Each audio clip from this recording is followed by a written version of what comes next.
تراویح کی نماز کیا کام کرنا ہے بھائی؟ اور تراویح 20 رکعتیں ہیں، 8 رکعتیں، بولو. Why do they pray 20 rakat? Our Prophet, peace be upon him, said that as far as Qiyamul Layl is concerned, pray 2 rakat, as much as you can. In cycles of 2 rakat, the Prophet said you pray.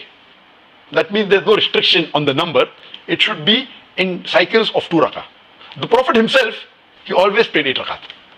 In his full life, the hadith is that we have Sahih hadith, he prayed 8 rakat and then add with the 3 rakat with that, it becomes 11 rakat. But he prayed 3 rakat Qiyamul Layl, and during Ramadan, if you want to call it Tarawih, he prayed 8 rakat. But there is no restriction. He clearly mentioned you can pray as much as you want. We have records that at the time Hazrat Umar, may Allah be with him, people prayed the 20 rakat. You have Sahabas who prayed 36 rakat, even at the time of the Prophet. So there was no restriction. Now, so the afzal is that you pray 8 rakat, but there is no harm praying 20 rakat. The more afzal is that the longer you pray, the better. If you pray 20 rakat at the speed of a bullet train, better pray 8 rakat at a slow pace. It will get you more sawab. The time and the duration is more important. You can pray in multiples of 2. Why in haram do they pray 20 rakat? Because, you know, the majority of the Muslims in the world, they're Hanafi, about 50%. And in their school of thought, which is valid, that they pray 20 rakat. So maybe the authorities of the haram didn't want to displease, and since it is permissible not to cause a displeasure among Muslim Ummah, most of the mosques in Saudi Arabia pray 8 rakat. But in both the Haramain, there's 20 rakat. It is valid. It is permissible. The good thing about the 20 rakat in the Haramain is it is long. It is in a proper speed, not at a frontier mail, not at a bullet train speed, like many of the mosques you have in other countries. It's good. You have the sukoon, you have the sakina, you have the khushu. That's more important. Hope that answers the question. پہلے تو سنیے سے لڑ لے، پھر شیعوں سے بھی لڑتے ہیں. پہلی بات یہ ہے کہ اس روایت پہ حدیث کی پہلی کتاب ہے الموطا امام مالک. جی بالکل. امام بخاری کے بھی دادا استاد ہیں، دادا نہیں پردادا استاد، کیونکہ امام بخاری شاگرد ہیں احمد بن حنبل کے. احمد بن حنبل امام شافعی کے شاگرد ہیں، اور امام شافعی امام مالک کے شاگرد ہیں. امام مالک نے جو قیام رمضان پہ باب بند ہے، بریلویوں کی الموطا امام مالک اٹھا لیں، ٹھیک ہے نا جی، اور اس میں جا کے آپ خود چیک کر لیں. بلکہ یار وہ الموطا امام مالک ریڈ کلر میں پیچھے پڑی ہے جی، لے کے آئے طاہر بھائی، وہ ریڈ کلر میں روایت پہ پہلی کتاب ہے جس میں حنفیوں کے دونوں جھوٹ پکڑے جائیں گے. ایک تو یہ کہتے ہیں صحابہ 20 پڑھتے تھے، دوسرا حضرت عمر نے 20 شروع کرائی. دو یہ جھوٹ پار ہو جان گے. دکھاؤ جی الموطا امام مالک کے نام. ویسے میں نے مسئلہ نمبر 20 دنیا میں تراویح کے اوپر سب سے زیادہ میرا ہی لیکچر دیکھا گیا، اس لیے آپ جب تراویح پہ لوگ چڑھاتے ہیں میری بھی فوٹو ساتھ لگاتے ہیں. آپ لکھیں یوٹیوب پہ تراویح 8 یا 20، لاکھوں لوگ میری ویڈیو دیکھ چکے ہیں، مور دین 4 لاکھ، اور واٹس ایپ کے ذریعے تو شاید ملینز تک پہنچ چکی ہوں. اس میں میرے بھائی میں یہ بریلویوں کا شبیر بدس کا ہی آپ کو ترجمہ دکھاتا ہوں الموطا امام مالک کا. حضرت عمر نے 11 رکعتیں شروع کرائی ہیں. صحیح بخاری میں تو یہ ہے کہ حضرت عمر فاروق رضی اللہ تعالیٰ نے ڈیوٹی لگائی تھی ابی ابن کعب کی اور تمیم داری کی کہ لوگوں کو 11 رکعتیں لوگوں کو تراویح پڑھائیں. اور یہ حدیث امام بخاری نے امام مالک سے لی ہوئی ہے. امام مالک ایک حدیث اور لے کے آئے ہیں، اور اس حدیث کے راوی ہیں سائب ابن یزید صحابی. سند بڑی سیدھی سی ہے. امام مالک سکہ اور صدوق. امام مالک کا استاد ہے محمد ابن یوسف، جو صحابی رسول سائب ابن یزید کا بیٹا ہے اور وہ تابعی ہے. اور محمد بن یوسف کی سائب بن یزید سے حدیثیں بخاری میں بھی موجود ہیں، لہذا بخاری مسلم کی گولڈن چین پہ یہ روایت ہے. اس ایک صفحے پہ اس کی عربی بھی نظر آئے گی انشاءاللہ اللہ کے فضل سے، اور 11 رکعتوں والا بھی نظر آئے گا کہ حضرت عمر نے 11 رکعتیں شروع کرائیں. ٹھیک ہے جی، آگے جانے کی ضرورت ہی نہیں. اس کا چیپٹر یہ ہے قیام رمضان، نماز تراویح کا بیان، اور نیچے یہ بریلویوں نے کیا، میں نے نہیں کوئی تعریف کی ہوئی ہے. یہ ذرا سرکار ان کو دکھا دیں، میں تھوڑا آگے ہو جاتا ہوں تاکہ آپ کو نظر آ جائے. ٹھیک ہے جی، یہ والا صفحہ نیچے والا، یہ جہاں میں انگلی کر رہا ہوں نا، یہ 253 نمبر روایت جس کو میں نے انسرکل کیا ہے، اس کو آپ تسلی سے کور کریں جی، پورا زوم جتنا کر سکتے ہیں کریں. نمبر کون سے لیں گے؟ 253 نمبر ہے بریلویوں والے اس میں الموطا امام مالک میں، شبیر بدس کی. ٹھیک ہوگا جی. سنیں، سائب بن یزید صحابی رضی اللہ تعالیٰ فرماتے ہیں کہ حضرت عمر فاروق رضی اللہ تعالیٰ نے حضرت ابی ابن کعب اور تمیم داری کو 11 رکعتیں پڑھانے کا حکم دیا. مزید فرماتے ہیں کہ امام ایک رکعت میں 100 آیات تلاوت کرتا تھا، اور ہم لوگ لکڑی کے سہارے کھڑے رہتے تھے اور فجر کے قریب ہی نماز سے فارغ ہوتے تھے. قیام اللیل کا لفظ ہے، تراویح کا لفظ تو محدثین نے استعمال کیا، اصل لفظ ہے قیام اللیل، اور اس کے اوپر باب ہے قیام رمضان. اچھا، یہ روایت حضرت عمر کی 11 شروع کروانے کو بتا رہی ہے اور صحابہ کی 11 کو بتا رہی ہے. اب یہ بتائیں 20 والی روایت ہماری مین سٹریم کی کس کتاب میں ہے؟ بخاری سے لے کے ابن ماجہ تک. الموطا امام مالک بھی بیچ میں شامل کر لیں، مسند احمد بھی شامل کر لیں. لے کے ہیں وہ روایت، یہ لے کے آتے ہیں مصنف ابن ابی شیبہ سے. پہلے تو یہ مانے کہ ان کی والی روایتیں کوئی نہیں بخاری مسلم میں، ہمارے پاس تو بخاری مسلم میں موجود ہے. ہم عائشہ کی بھی، میں نے اس لیے کہا میرا کلپ لاکھوں لوگ دیکھ چکے ہیں. تراویح 20 یا 8 میں نے ایک ترتیب سے مقدمہ 45 منٹ میں سمجھایا ہے. فی الحال تو چونکہ ایک جھوٹ تھا, ایک جھوٹ کے لیے 3 لائنیں کافی ہیں. الموتا امام مالک اور انہوں کو تسی اپنا جعلی جڑا اجماع بنایا ہے نا بند کمرے میں بیٹھ کے بوجھ پا کے رکھو.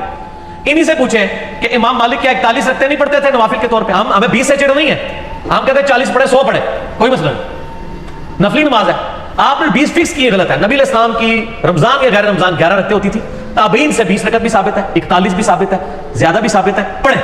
ہم تو 20 کے کبھی مخالف نہیں رہے ہیں, ہم یہ کہتے ہیں. اور پھر یہ ہمیں مثال دیتے ہیں ارمین میں 20 ہوتی ہیں تو آپ بھی کریں, ارمین میں تو امین بھی اونچی ہوتی ہے تو آپ بھی کریں, ارمین میں تو رفع الیدین بھی ہوتا ہے آپ بھی کریں, ارمین میں تو اقامت بھی گھیری ہوتی ہے آپ بھی شروع کریں. نال ٹھوس ہو جان گے, سا ہی نہیں نکلے گا. انہوں نے دلائل دیکھنے ہیں تو تسی بھی اپنے دلائل لے آؤ نا. ارمین دی دوست کس کو لگاتے ہیں آپ؟ اور ارمین میں بھی صرف مکے مدینے میں, مسجد الحرام اور مسجد نبوی میں 20 ہوتی ہیں, باقی پورے سعودیہ میں مکے مدینے میں بھی, ایون خانہ کعبہ سے واکنگ ڈسٹنس پہ باب العمرہ کی طرف جو مسجد ہے چھوٹی سی, اس میں بھی 11 رکعت ہوتی ہے.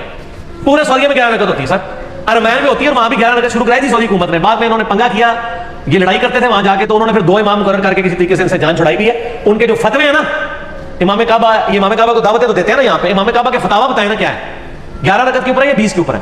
تو بل فی الحال تو ایک جھوٹ تھا, ہاتھی کے پاؤں میں سب کا پاؤں. ان کا جھوٹ تھا کہ حضرت عمر نے 20 شروع کرائی, میں نے الموتا امام مالک سے ثابت کیا کہ حضرت عمر نے 11 شروع کروائی. ٹھیک ہے جی. اس سے آگے ایک اور روایت ہے یزید بن رومان والی, اس میں وہ کہتا ہے کہ حضرت عمر کے زمانے میں لوگ 20 پڑھتے تھے. وہ اس سے آگے ہے, اس میں روایت ہے نہیں, سند کوئی نہیں. یزید بن رومان نے حضرت عمر کا زمانے نہیں پایا, منقطع روایت ہے. میں اس لیے بتا رہا ہوں کہ کل کوئی پبلک کو دھوکا دیں گے علی دی ساڈی علی نہیں دسی, علی نو پتہ نہیں تواڈی علی ہے, اور یہ تواڈی علی نو پہلے میرے لیے ہوندی سن, مینوں پتہ نہیں سی کہ وہ تواڈی علی نے, اس واسطے میرے لیے ہوندی سن. ٹھیک ہے نا, اور نہ تواڈی علی نے میرے لیے. اچھا آپ شیعوں کا بھی جواب دے دینا جو بدعت کہتے ہیں, وہ کہتے ہیں رسول پاک شیعہ بھی بدعت کہتے ہیں, اور آپ کے غامدی صاحب بدعت کہتے ہیں, اور آپ کے مولانا ساق صاحب بھی بدعت کہتے ہیں. شیعہ کے تو صرف کندھے پہ رکھ کے نہ چڑھائیں. نہیں غامدی صاحب جی جی غامدی صاحب نے تو ابھی کلپ ہے, ان کے سرے سے کوئی نماز ہی نہیں ہے. غامدی صاحب نے جو کچھ کہا بالکل ٹھیک کہا کہ تراویح علیحدہ سے کوئی نماز نہیں ہے, یہ نبی علیہ السلام پہ نماز فرض تھی, یہ نفلی نماز ہے, پڑھ لیں تو ثواب. غامدی صاحب کا جو کلپ شیعہ نے بھی اپلوڈ کیا ہے, میں اس کلپ کے ساتھ ہوں. جب آپ نیریٹو اتنا جعلی کھڑا کریں گے نا تو کاؤنٹر نیریٹو اسی طریقے سے آئے گا.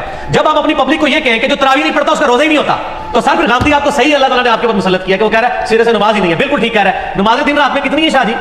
اور رمضان میں 5 ہوتی ہیں 6 ہوتی ہیں 5, تو تراویح سرے سے نماز ہی نہیں ہے, تو نفلی نماز ہے. اور یہ تو بخاری مسلم میں ہے کہ نبی علیہ السلام نے ڈانٹا تھا. بالکل صحیح ہے, آپ نے یہ ڈانٹا تھا کہ میرے ساتھ آ کے نہ شامل ہو, علیحدہ سے پڑھو. ہم بھی, حضرت عمر نے بھی جو صحیح بخاری میں آتا ہے تراویح شروع کرائی ہے, حضرت عمر نے تو خود پڑھی نہیں جماعت سے. انہوں نے کہا اس سے بہتر وہ ہے جو لوگ اپنے, اس لیے میں نے کہا تھا میرا وہ کلپ دیکھیں. اب آپ وہ ساری باتیں جو میں نے 40 منٹ کے کلپ پہ کی ہیں, میرا ٹائم نہ ضائع کریں, اگلا سوال کریں. ٹھیک ہو گیا, ٹھیک ہو گیا. اس میں وہ یہ کہتے ہیں کہ چاروں ائمہ جو ہیں 20 رکعت پر متفق ہیں اور 1400 سال. اور یار کہاں سے متفق ہے, یہ امام آ گیا, بات ختم ہوگی سر, چھوڑ دیں. 1400 سال سے ہم سر بات ہی ختم ہو گئی, چاروں بات ہی غلط ہو گئی کہ آخری بات, وہ انگریز بزرگوں سے سینہ بسینہ چلی آ رہی ہے, اور آپ یہ سوچیں کہ اگر انگریز مسلمان ہو جائے تو وہ یہ کیا کہے گا کہ تسی مجھے چھیڑ رہے ہو.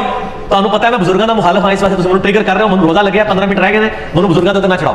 ٹھیک ہو گیا. انڈیویجول پہ تو شیعہ اے سوال جڑا نا اپنے سوال جواب میں رکھیے گا, ابھی نہ چھیڑے مجھے. اس ٹائم میں کھانا پیتا ہونا نا, پھر میں کر لاں گا تواڈے نال 2 ہاتھ. اچھا لیکن اس میں پہلے نجی چینل چھڑ دو. ایسا رنگ والا نجی چینل ہے, ہاں اے دیکھ لے تیرے رنگ والی میں دکھائیا, نجی چینل تیرے رنگ والی ہے. اچھا گل سن, مسئلہ یہ ہے چاروں امام کیا, ایک امام تو میں نے بتا دیا, جھوٹ پکڑا گیا, ہوں رہ گئے 3. پہلے 4 کی گنتی دوبارہ پوری کرو گے, پھر اگلا سوال کرنا. پہلے کہنا نہیں ہوگا ساڑھے پر غلطی ہو گئی ہے. اور میرے بھائی یہ نفلی عبادت ہے, اس کو اتنا بڑا جھگڑا بنایا ہوا ہے انہوں نے, اور ایک مطلب اس لیول تک لے گئے ہوئے ہیں. میں نے دیکھا اہل حدیث کو کوئی جھگڑا نہیں بناتے ہیں. آج تک اہل حدیث نے کسی کو کہا ہے کہ جی آپ جو ہے وہ انفیوں کی مسجد میں گئے ہیں تو 8 پڑھ کے نکل آیا کریں. الٹا اہل حدیث علماء یہ کہیں گے آپ 20 والوں کے پیچھے جاتے ہیں تو 20 پوری پڑھ کے, اصل مقصد قرآن سننا ہے. اور یہی میرا بھی موقف ہے. اس پہ ایک اصولی بات آپ سے پوچھنا, نفلی عبادت جماعت سے کرنا بدعت ہے یا نہیں, یہ بات سنت ہے. بدعت کیوں ہے, میرا اس کے اوپر بھی کلپ ہے, میں تو کہتا, لیکن وہ کون سی جو آپ اس کو فرض کے درجے کے اوپر نہ لے جائیں. اگر کسی تراویح فرض کے درجے پہ بنا دی ہے, نبی علیہ السلام نے 3 دن جماعت سے پڑھی نا, وہ کہتے ہیں وہ تو جب جو شیعہ عالم نے ایک تقریر کی, وہ کہتے ہیں کہ رسول پاک صلی اللہ علیہ وسلم نے تو ان کو وہ خود آگے کھڑی, آپ صلی اللہ علیہ وسلم اگر پڑھانی ہوتی تو جامع مسجد میں تشریف لے جاتے. وہ تو زبردستی کہتے ہیں اور آپ صلی اللہ علیہ وسلم کو ڈانٹ کے نکال دیا. تو یہ سنت کہاں سے؟ ڈانٹ کے نہیں, وہ اس طرح نہیں تھا. وہ آپ صلی اللہ علیہ وسلم غضبناک ہوئے, اور آپ نے غضبناک ہونے کی وجہ یہ نہیں بتائی ہے. آپ نے بتایا کہ مجھے خطرہ ہے تم پہ فرض نہ ہو جائے.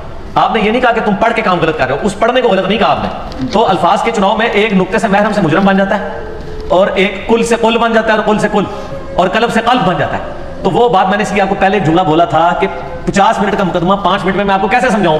آپ یوٹیوب سے رابطہ کریں اور لکھیں تراویح 8 یا 20, 8 ڈیجٹ پہ 20 میں. دنیا میں کسی مولوی کا کلپ تراویح کے اوپر اس سے زیادہ دیکھا گیا تو مجھے آپ نے بتا دینا ہے. جو فرقوں کے مولوی ہیں ان کا تو نہیں دیکھا گیا, جو بغیر فرقے والے سارے نے دیکھا ہوا ہے. اور نیچے لوگوں کے کمنٹس بھی پڑھ لیجیے گا, آپ کو پتہ چل جائے گا. اگلا سوال کسی کے پاس جواب ہی نہیں ہے.